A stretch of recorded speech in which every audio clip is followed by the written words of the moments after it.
क्या आपको नहीं लगता भारत सहित दुनिया के तमाम देशों के प्रभावशाली लोगों के जीवन में ऐसी क्या परिस्थितियां रही जिसने उनके जीवन को मोड़ कर रख दिया? ऐसे सभी चरित्रों के जीवन परिचय को जानने के लिए देखिए विजन इंडिया। धर्मावतार युधिष्ठिर। महाराज युधिष्ठिर अत्यंत उच्च कोटि के महापुरुष थे। भीष्म पितामह की तरह वे भी महान चरित्र वाले थे। वे धर्म के अंश से उत्पन्न हुए थे और धर्म का अवतार, धर्म के मूर्तिमान स्वरूप थे।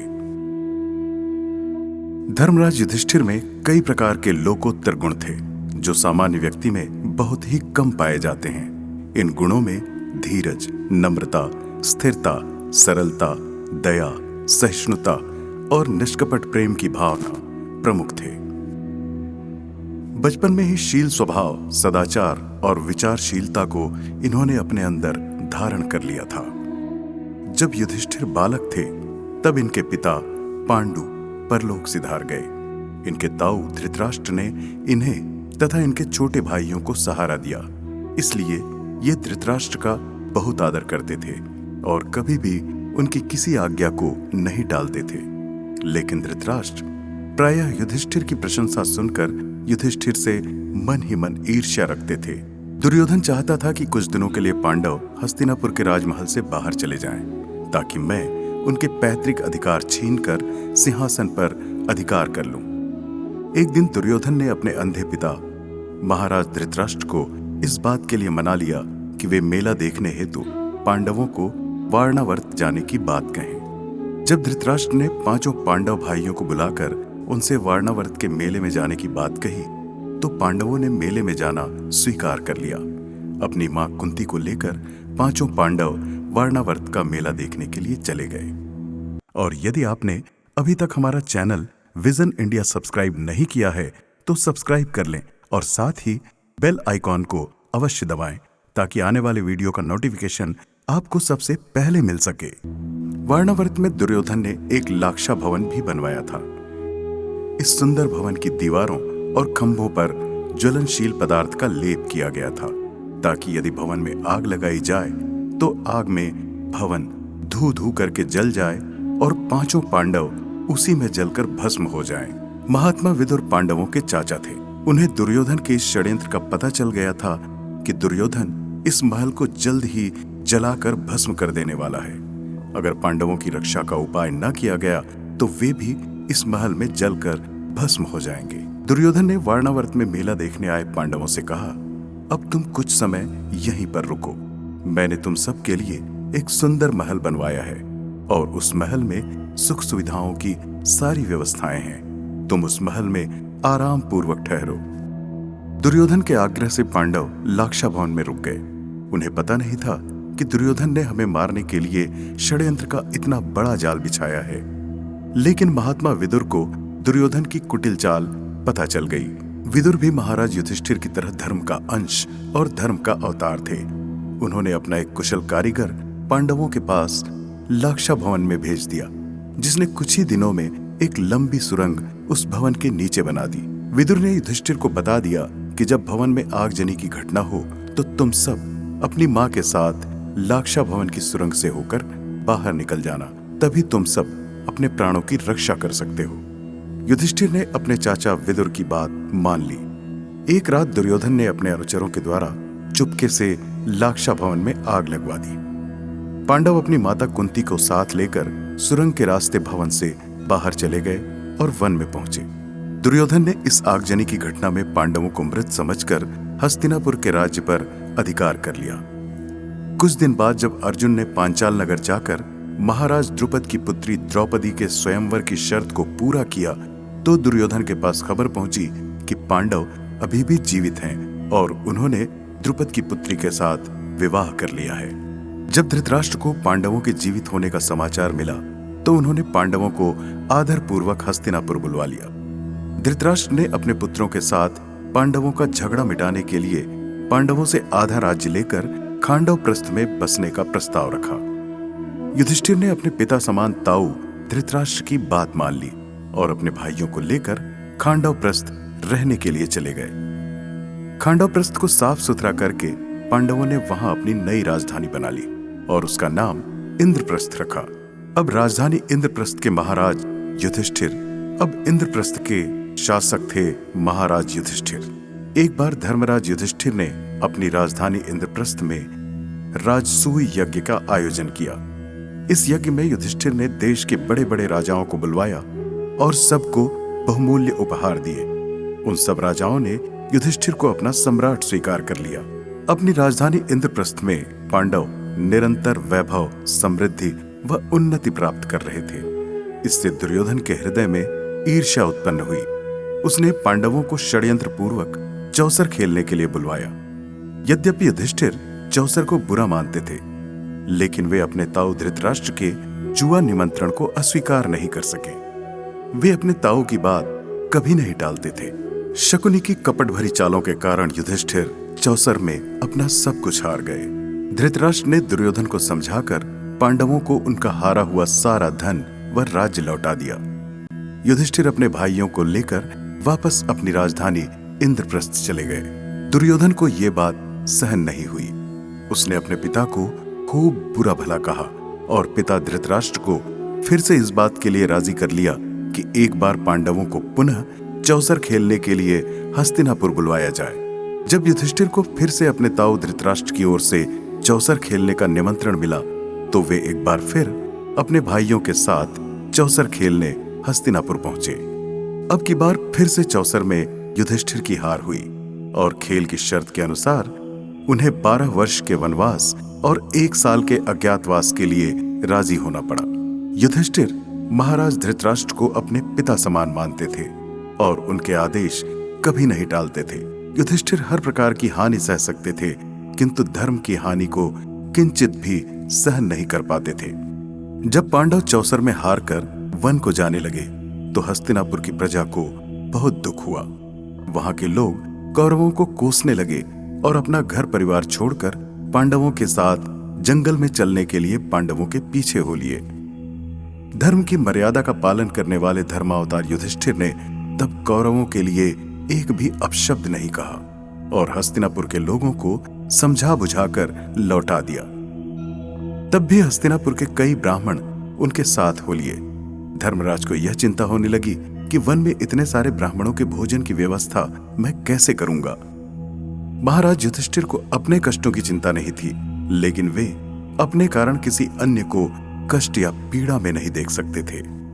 अपने साथ वन में रहने वाले ब्राह्मणों के भोजन की चिंता दूर करने के लिए धर्मराज युधिष्ठिर ने भगवान सूर्य की आराधना की और उनसे एक ऐसा पात्र प्राप्त कर लिया जिसमें पकाया हुआ थोड़ा सा अन्न अक्षय हो जाता था और खाने वाले भले ही कितने हों सबका पेट भर देता था। युधिष्ठिर उसी पात्र से दोनों समय ब्राह्मणों को भोजन कराते थे और ब्राह्मणों के आहार ग्रहण करने के बाद ही वे स्वयं भोजन ग्रहण करते थे। वन में महाराज युधिष्ठिर के धर्म प्रेम से आकर्षित होकर अनेक ऋषि उनके पास रहने लगे और उनकी उपस्थिति में धर्मानुष्ठान करने लगे। धर्मावतार युधिष्ठिर का किसी के साथ कोई बैर नहीं था, इसलिए उन्हें अजात शत्रु भी कहा जाता था। दुश्मनों के प्रति उनके हृदय में हमेशा सद्भावना बनी रहती थी। युधिष्ठिर सच्चे संत महात्मा थे जो अपकार करने वाले का भी उपकार किया करते थे। वनवास के दिनों में एक बार पांडव द्वैत वन में रह रहे थे। राजा दुर्योधन घोष यात्रा का बहाना करके अपने मंत्रियों और भाइयों की बड़ी सेना लेकर उस वन में पहुंचा। वह उस सरोवर के तट पर पहुंचा जहां महाराज युधिष्ठिर कुटी बनाकर रहते थे। उस सरोवर को गंधर्वों ने पहले से घेर रखा था। दुर्योधन का उन गंधर्वों के साथ युद्ध हुआ। इस युद्ध में गंधर्व जीत गए। उन्होंने दुर्योधन को बंदी बना लिया। जब महाराज युधिष्ठिर को यह बात पता चली तो वे अपने भाइयों से बोले, दुर्योधन इस समय विपत्ति में है। इस समय उसके अपराध भुलाकर उसकी सहायता करना हमारा धर्म है। तुम दुर्योधन को गंधर्वों से छुड़ा लाओ। देवराज इंद्र ने ही दुर्योधन को बांधकर ले आने के लिए गंधर्वों को भेजा था। उन्हें दुर्योधन के षड्यंत्र का पता चल गया था। अर्जुन ने गंधर्वों से युद्ध जीतकर दुर्योधन को मुक्त करा दिया। एक दिन द्रौपदी वन स्थित अपने आश्रम में अकेली थी। पांडव उसे छोड़कर कहीं चले गए थे। तभी दुर्योधन का बहनोई सिंधुराज जयद्रथ पांडवों के आश्रम में आया और द्रौपदी के रूप लावण्य को देखकर उस पर मोहित हो गया। उसने द्रौपदी के सामने पापपूर्ण प्रस्ताव रखा। द्रौपदी ने उसके प्रस्ताव को तिरस्कार पूर्वक ठुकरा दिया। तब जयद्रथ ने बलपूर्वक द्रौपदी को खींचकर अपने रथ पर बिठा लिया और उसे लेकर भागने लगा। कुछ क्षणों बाद पांडवों को जयद्रथ की करतूत पता चली तो उन्होंने जंगल में जयद्रथ का पीछा किया और उसे धर दबोचा। उसकी सारी सेना नष्ट कर डाली। जयद्रथ ने पांडवों के हमले से घबराकर द्रौपदी को अपने रथ से नीचे उतार दिया और अपनी जान बचाकर भागने लगा। तब भीमसेन ने उसका पीछा किया और उसे पकड़कर धर्मराज युधिष्ठिर के सामने खड़ा कर दिया। जयद्रथ ने धर्मराज से अपने अपराध की क्षमा मांगी। तब युधिष्ठिर ने दया भाव से जयद्रथ को क्षमा कर दिया। धर्मज्ञ युधिष्ठिर नीति निपुण और विद्वान होने के साथ ही साथ समतावादी भी थे। एक दिन एक हिरण जंगल में उस जगह पहुंचा जहां पांडव रहते थे।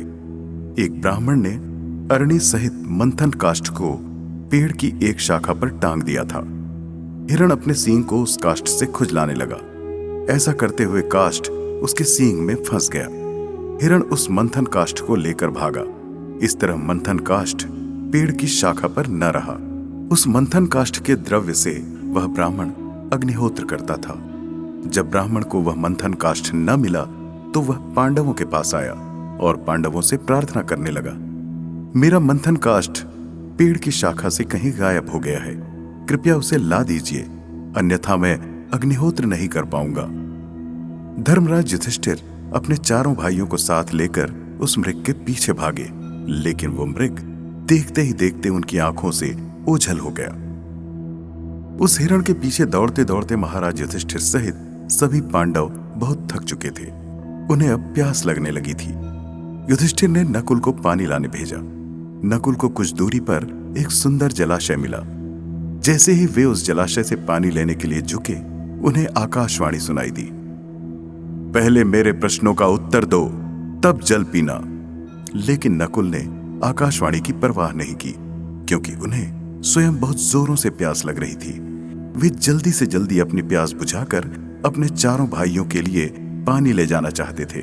इसलिए आकाशवाणी की बात न मान उन्होंने तालाब से पानी पी लिया। पानी पीते ही नकुल निर्जीव होकर पृथ्वी पर गिर पड़े। और यदि आपने अभी तक हमारा चैनल विजन इंडिया सब्सक्राइब नहीं किया है तो सब्सक्राइब कर लें और साथ ही बेल आइकॉन को अवश्य दबाएं, ताकि आने वाले वीडियो का नोटिफिकेशन आपको सबसे पहले मिल सके। नकुल को न आता देख युधिष्ठिर ने पहले सहदेव को, फिर अर्जुन को और उसके बाद भीम को पानी लाने भेजा, लेकिन उन सभी की भी नकुल जैसी ही दशा हुई। अंत में धर्मराज युधिष्ठिर स्वयं उस तालाब पर गए और उन्होंने अपने भाइयों को जमीन पर मृत पड़े देखा। उन्होंने भी तालाब में वही आकाशवाणी सुनी जिसे उनके भाइयों ने अनसुना कर दिया था। तभी उन्हें तालाब पर एक विशालकाय यक्ष दिखाई दिया। वो यक्ष उनसे कहने लगा, मेरे प्रश्नों का उत्तर दिए बिना यदि तुम तालाब का पानी पीने का प्रयत्न करोगे तो तुम्हारी भी वही दशा होगी जो तुम्हारे भाइयों की हुई है। युधिष्ठिर बोले, तुम प्रश्न पूछो, मैं उत्तर दूंगा। यक्ष ने युधिष्ठिर से जितने भी प्रश्न पूछे, युधिष्ठिर ने शांति और धैर्य के साथ सभी का सही सही उत्तर दिया। उनके उत्तर सुनकर यक्ष संतुष्ट व प्रसन्न हो गया। उसने युधिष्ठिर से कहा, राजन, अपने भाइयों में से तुम जिसे जिलाना चाहो उसे मैं जीवित कर दूंगा। धर्मराज ने कहा, मुझे नकुल चाहिए। यक्ष ने नकुल को जीवित कर दिया। यक्ष ने पूछा, तुमने जीवित करने के लिए केवल नकुल को ही क्यों चुना? युधिष्ठिर ने उत्तर दिया, मेरे पिता की 2 पत्नियां थीं, कुंती और माद्री। मैं चाहता हूं कि वे दोनों पुत्रवती बनी रहें। मेरे लिए दोनों माताएं समान हैं। माता कुंती का बेटा तो मैं स्वयं हूं। मैं चाहता हूं कि माता माद्री का भी एक बेटा बना रहे। इस कारण भीम और अर्जुन की बजाय मैंने नकुल को जिलाने की प्रार्थना की है। असल में वह यक्ष और कोई नहीं बल्कि स्वयं धर्म ही थे।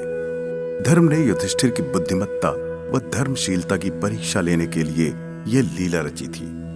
उनकी समता भावना को देखकर धर्म अत्यंत प्रसन्न हुए और उन्होंने महाराज युधिष्ठिर के चारों भाइयों को जीवित कर दिया। धर्म ने उनको बतलाया कि मैं ही मृग बनकर ब्राह्मण का मंथन करके काष्ठ लेकर भागा था। धर्म ने वह मंथन काष्ठ युधिष्ठिर के हाथों में पकड़ा दिया। युधिष्ठिर ने वह मंथन काष्ठ ले जाकर ब्राह्मण को दे दिया। युधिष्ठिर शांत स्वभाव वाले और सदाचारी तो थे ही, साथ ही वे विनय स्वभाव वाले भी थे। समय के अनुसार वे दूसरों के साथ हमेशा उचित व्यवहार किया करते थे। गुरुजनों की मान मर्यादा का उनको हमेशा ध्यान रहता था। वे कठिन से कठिन समय में भी शिष्टाचार का पालन करना नहीं छोड़ते थे। जब महाभारत युद्ध शुरू होने वाला था और दोनों ओर की सेनाएं एक दूसरे से लड़ने के लिए आतुर खड़ी थीं, ऐसे समय में वे शत्रु सेना की ओर गए और वहां भीष्म पितामह, द्रोणाचार्य, कृपाचार्य तथा मामा शल्य के चरणों में प्रणाम कर उनसे आशीर्वाद मांगा। उनका ऐसा विनयपूर्ण शिष्ट व्यवहार देखकर उनके गुरुजन उनसे प्रसन्न हुए तथा हृदय से युधिष्ठिर की विजय की कामना की। इन चारों महारथियों ने इस बात पर खेद प्रकट किया कि वे लाचार होकर युद्ध लड़ने आए हैं और कौरवों का साथ देना उनकी विवशता है। श्री कृष्ण जी ने धर्मराज युधिष्ठिर के इस शिष्ट व्यवहार की अत्यंत प्रशंसा की। महाराज सत्यवादी हरिश्चंद्र की तरह महाराज युधिष्ठिर भी सत्यवादी थे।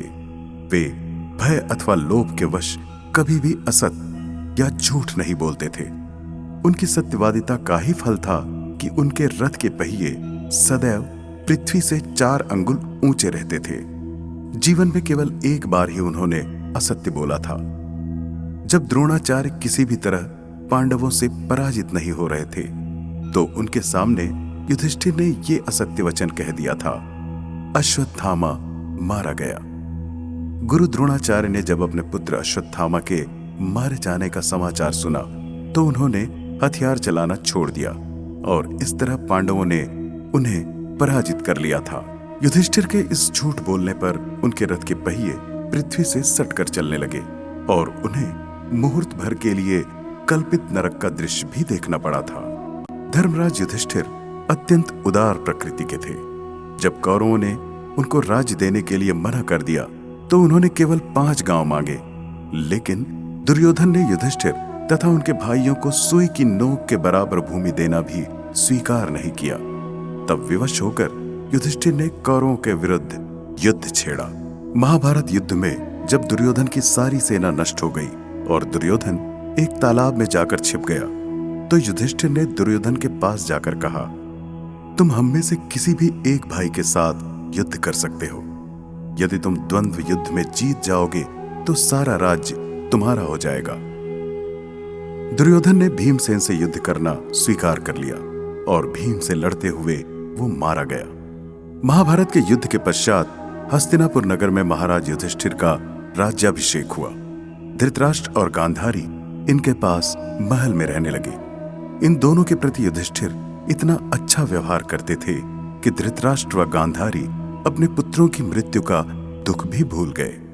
युधिष्ठिर ने उन्हें इतना सुख पहुंचाया जो धृतराष्ट्र गांधारी को अपने पुत्रों से भी नहीं मिला था। महाराज युधिष्ठिर शासन के सारे कार्य महाराज धृतराष्ट्र से पूछकर ही करते थे तथा उन्हें अपने पिता तुल्य मानते थे। जब धृतराष्ट्र तथा गांधारी ने अपनी शेष आयु वन में बिताने का निर्णय लिया तो इस बात से युधिष्ठिर को बहुत दुख हुआ। युधिष्ठिर स्वयं भी दोनों के साथ वन में जाने का हठ करने लगे। जब व्यास जी ने आकर युधिष्ठिर को समझाया तब जाकर युधिष्ठिर माने और धृतराष्ट्र गांधारी को वन भेजने राजी हुए। लेकिन युधिष्ठिर की माता कुंती अपनी जेठ जेठानी के साथ वन में गई और अंत समय तक जंगल में उनकी सेवा करती रही। फिर उनके साथ ही माता कुंती ने अपने प्राण त्यागे। वन जाने से पहले युधिष्ठिर के सामने धृतराष्ट्र ने अपनी इच्छा प्रकट की कि मैं युद्ध में मारे गए अपने पुत्रों तथा अन्य संबंधियों का विधि पूर्वक अंतिम बार श्राद्ध करना चाहता हूं तथा उन दिवंगत आत्माओं के कल्याण के लिए ब्राह्मणों को अपरिमित दान देना चाहता हूं। युधिष्ठिर ने धृतराष्ट्र से कहा, अर्जुन सहित मेरे प्राण और सर्वस्व आपको अर्पण है। युधिष्ठिर ने विधि विधान के साथ सबका श्राद्ध करवाया और अधिक खुले हाथों से ब्राह्मणों को अपरिमित दान दिया।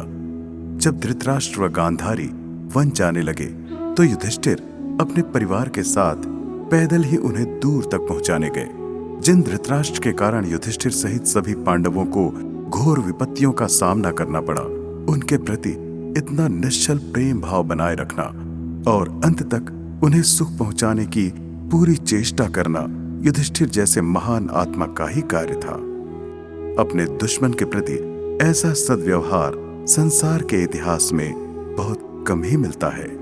महाराज युधिष्ठिर श्री कृष्ण जी की तरह शरणागत वत्सल और प्रेम की महान भावना वाले थे। जब उन्होंने श्री कृष्ण जी के परम धाम गमन और यादवों के संहार की बात सुनी तो उन्हें बड़ा दुख हुआ। युधिष्ठिर सोचने लगे कि जब हमारे परम हितैषी और परम आत्मीय कृष्ण जी पृथ्वी पर न रहे तो यह राज्य सुख हमारे लिए किस काम का?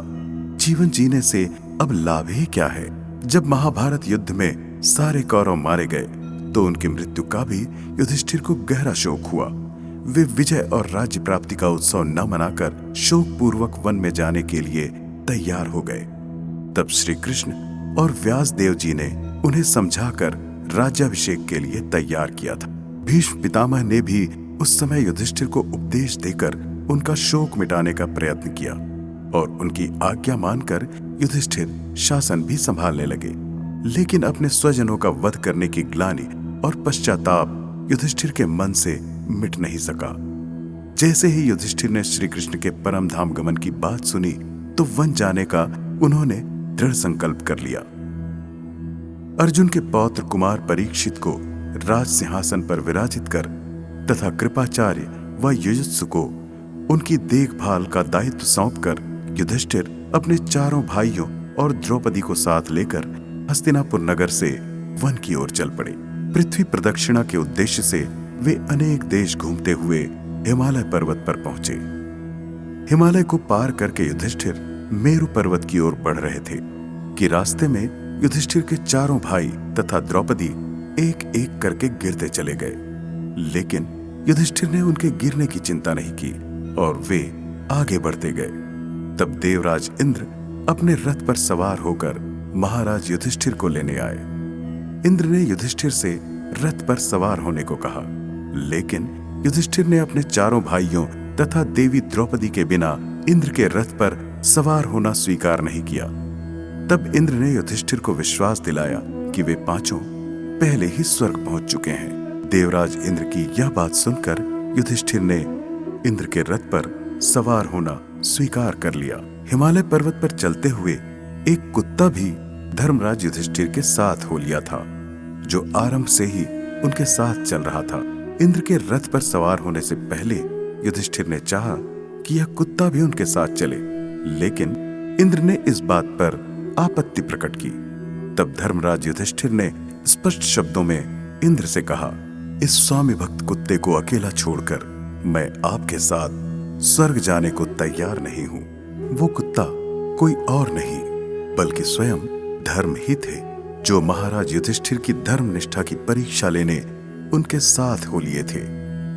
जब धर्म ने युधिष्ठिर की ऐसी महान शरणागत वत्सलता देखी तो वे अपने असली रूप में प्रकट हो गए और युधिष्ठिर को अपने रथ में इंद्र के स्वर्ग लोक व ऊपर के लोकों में लेकर गए। उस समय देवर्षि नारद ने मुक्त कंठ से युधिष्ठिर की प्रशंसा करते हुए धर्मराज से कहा, महाराज, युधिष्ठिर महान है। इनसे पहले कोई भी अपने भौतिक शरीर के साथ स्वर्ग नहीं जा पाया है। स्वर्ग की ओर जाते समय युधिष्ठिर ने नक्षत्र और तारों को देवों के लोक के रूप में देखा। उसके बाद देवराज इंद्र से युधिष्ठिर कहने लगे, जहां मेरे भाई बंधु तथा देवी द्रौपदी हैं, मुझे वहां ले चलिए। उनके पास पहुंचकर ही मेरे मन को शांति मिल सकेगी, अन्यत्र कहीं नहीं। जहां मेरे भाई ना हो वह स्वर्ग मेरे किस काम का। देवराज इंद्र उन्हें आगे ले चले। इंद्र की माया से युधिष्ठिर को नर्क का दृश्य दिखाई दिया। वहां उन्होंने अपने भाइयों के कराहने और रोने की आवाजें सुनी। वहां नर्क में पड़े लोगों की यह बात युधिष्ठिर ने सुनी। महाराज, थोड़ा रुक जाइए, आपके रहने से हमको नर्क की पीड़ा नहीं सताती है। नर्क के लोगों की यह बात सुनकर युधिष्ठिर नर्क में ही रुक गए। जो देवदूत उन्हें नर्क में लाया था उससे युधिष्ठिर ने कहा, हम तो अब यहीं पर रहेंगे। जब हमारे रहने से यहाँ के लोगों को सुख मिलता है तो ये नर्क ही हमारे लिए स्वर्ग से बढ़कर है। लेकिन कुछ क्षणों के उपरांत नर्क का वह दृश्य गायब हो गया और इंद्र आदि देवता उनके पास आ पहुंचे। उन्होंने युधिष्ठिर को बताया, युधिष्ठिर, आपने छल से गुरु द्रोणाचार्य को उनके पुत्र की मृत्यु का विश्वास दिलाया था, इसलिए आपको छल से ही नर्क का यह दृश्य दिखाया गया है। आपके सभी भाई दिव्य लोक में पहुंच चुके हैं। इसके उपरांत युधिष्ठिर भगवान के परम धाम में पहुंचे। वहां उन्होंने भगवान श्री कृष्ण के दर्शन किए। उन्होंने अर्जुन को भगवान कृष्ण की सेवा करते देखा। अपने अन्य भाइयों तथा देवी द्रौपदी को भी युधिष्ठिर ने दिव्य लोक में अलग अलग स्थानों पर देखा। अंत में युधिष्ठिर अपने पिता धर्म के शरीर में प्रविष्ट हो गए। इस तरह महाराज युधिष्ठिर ने अपने धर्म के बल से दुर्लभ गति प्राप्त की। ऐसे धर्मनिष्ठ महाराज युधिष्ठिर को हमारा शत शत नमन। ये वीडियो आपको कैसा लगा और आगे आप किस विषय अथवा चरित्र के बारे में वीडियो देखना चाहते हैं, कमेंट बॉक्स में अवश्य बताएं। और यदि आपने अभी तक हमारा चैनल विजन इंडिया सब्सक्राइब नहीं किया है तो सब्सक्राइब कर लें और साथ ही बेल आइकॉन को अवश्य दबाएं ताकि आने वाले वीडियो का नोटिफिकेशन आपको सबसे पहले मिल सके।